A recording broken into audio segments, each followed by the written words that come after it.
কিভাবে নিজের দাম বাড়াবেন? ভালোভাবে অন্যের কথা শুনে কথা বলুন।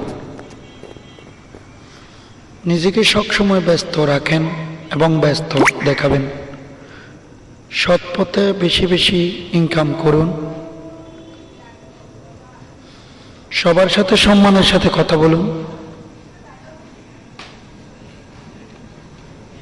যতটা সম্ভব ব্যস্ত থাকুন, নিজেকে নিয়ে ভাবুন।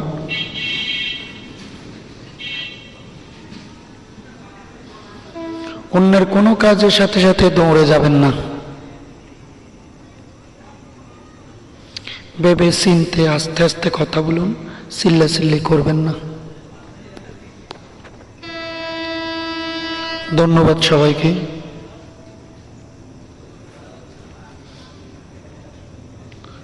ভিডিওটি ভালো লাগলে পেজটি ফলো করে সাথে থাকুন।